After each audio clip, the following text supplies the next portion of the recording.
Muy bien, estamos aquí ubicados en nuestro set de salud porque abordaremos rápidamente un tema de salud con la doctora Lina Londoño.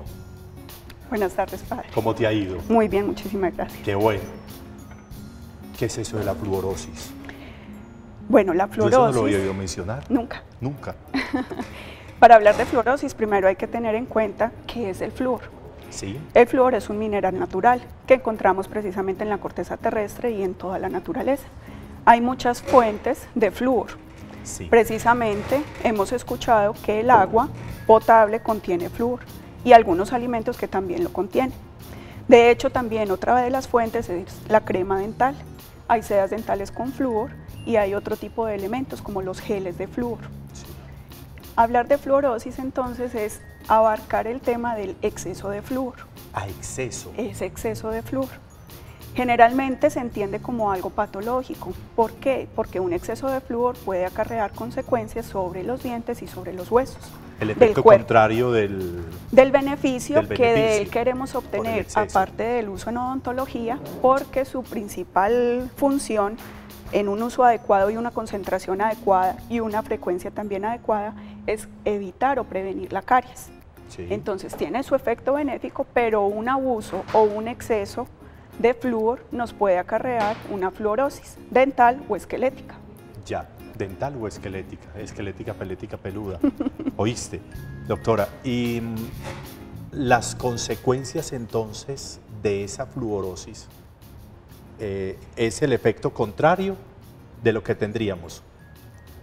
¿Cómo se nota, cómo se manifiesta la fluorosis? Perfecto, para diagnosticar la fluorosis es adecuado pues asistir al odontólogo. Generalmente se observan en sus etapas iniciales como unas manchas blanquecinas. Sí. Y esas manchas blanquecinas afectan el esmalte, la superficie pues externa del diente. Cuando ya encontramos unos estadios moderados a severos, comienza el diente a manifestar unas coloraciones oscuras, como color pardo. Y ya la superficie del diente es más irregular y más propensa a fracturas. Ya. Es decir, en su estadio inicial el diente es resistente a la caries, aún con su mancha blanca inicial. Pero ya en estadios posteriores lo que se presenta es una posible fractura por la debilidad de la superficie del diente. Ya. La etapa inicial es que se va poniendo blanco y luego va decolorándose o haciendo un paso a otros colores. En estados avanzados ya se vuelve pardo o oscuro, café oscuro. La idea es que cuando aparece la mancha blanca se acuda inmediatamente. Sí, porque es importante que el odontólogo haga el diagnóstico diferencial. No toda mancha blanca en el diente es síntoma de fluorosis. Pero hay que descartar. Exactamente. Y hace uno una anamnesis o un cuestionario en la historia clínica para indicar si es que el paciente ha estado expuesto precisamente a excesos de flúor. Esas imágenes que vemos corresponden a imágenes de fluorosis en sus estadios iniciales. Y en un proceso evolutivo de la... Exactamente, en un avance ya crónico de la enfermedad. Sí, señor. Ya. ¿Y qué tratamiento se hace? Bueno, para tratar... Se reduce el flúor, me imagino. Claro que sí. Okay. Lo principal sería eso, minimizar la exposición al flúor.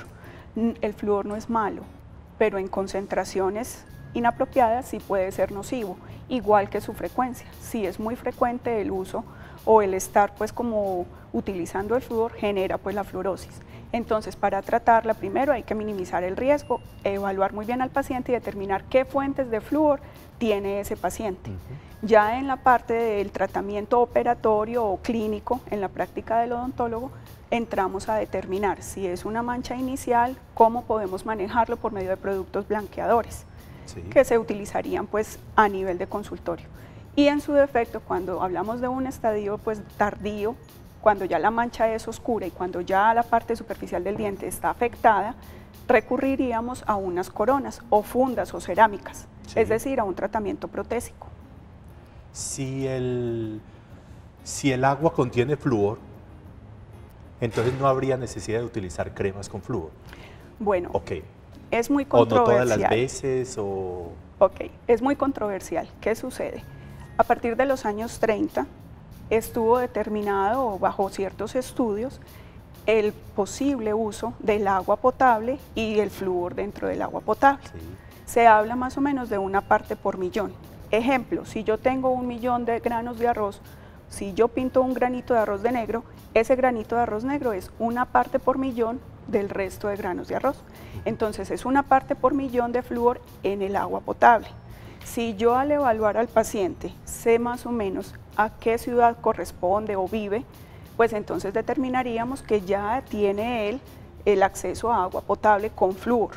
Hay lógicamente otras fuentes de de flúor, sí. Otras fuentes de flúor como alimentos, bacalao, el salmón, el pescado, espinaca por ejemplo, y también algunas otras vitaminas que contienen flúor. Las cremas dentales lo contienen, sí. De ahí la importancia de determinar en qué momento de la vida es adecuado usar determinado tipo de crema de dientes. Es decir, si el niño nace hasta más o menos sus 2 años iniciales de vida, yo debo emplear una crema de dientes que hay ahora en el mercado que no contengan flúor. Si el niño está entre 2 y 6 años, de igual manera, debo evitar el uso de cremas dentales con flúor. ¿Por qué? Ellos no tienen el control de poder escupir la crema dental. Sí. Si ya cumplen 6 años, también hay cremas dentales en el mercado adecuadas a partir de los 6 años. Porque su cantidad de partes por millón de flúor son las indicadas, deben ser menos de 1000 partes por millón. Y si ya el niño tiene más de 12 años, no hay problema en utilizar la crema dental de los padres, por decirlo así, siempre y cuando sea mínima la cantidad, porque de igual forma tiene buen sabor, es agradable y no estamos seguros si lo van a deglutir o si lo van a escupir. O si lo van a escupir, porque pronto lo consumen. Recomendaciones finales respecto a este aspecto para nuestras familias. Bueno, podemos entonces recomendar visitar al odontólogo cada 6 meses, sí. Es indispensable. Segundo, si yo sé que mi hijo está utilizando una crema de dientes, reconocer qué edad tiene mi hijo, qué tipo de crema de dientes estoy utilizando y estar vigilantes durante el procedimiento del cepillado si la deglute o si es fácil de que él mismo la escupa. Es un término coloquial, sí, folclórico, pero ese es el que utilizamos. Pero ese es el término que entendemos. Segundo, como el niño está en consulta, estar pendientes precisamente si cambié de odontólogo o si el odontólogo de siempre tiene su registro en la historia clínica, cada cuánto le estamos haciendo la fluorización a ese menor, porque los dientes en formación son los susceptibles a producir la fluorosis. Si están expuestos a un exceso de flúor, volvemos a insistir en ello. Muy bien. Me parece que es muy importante fijarse que cuando se compren estos productos de cremas dentales, fijarse qué contienen, ¿cierto? No es solo por el nombre o por la cajita o por el color, sino revisar qué contienen para uno saber cómo asume como el proceso. Precisamente, y ellos mismos en las indicaciones y recomendaciones incluyen no ingerir, vigilar a los menores de 6 años para que no deglutan el dentífrico. Eso que aparece ahí no aparece por accidente, aparece como una recomendación que se debe tener en cuenta. Exacto, ¿cierto? Sí, porque es riesgoso para no incurrir en una fluorosis, sea dental o esquelética, que es en un grado crónico de abuso o exceso de flúor en el organismo. Muy bien. Doctora Lina, muy amable. Muchas gracias. Por estar con nosotros, por compartirnos este tema que de alguna manera tiene mucho que ver con la salud para nuestras familias. A usted, a Procliden, muy amable. Con mucho gusto. Muchísimas gracias. Gracias a ustedes. Y nosotros también nos vamos al agua para que miremos este deporte de la natación. Continuamos con el agua, esta nota que es muy interesante.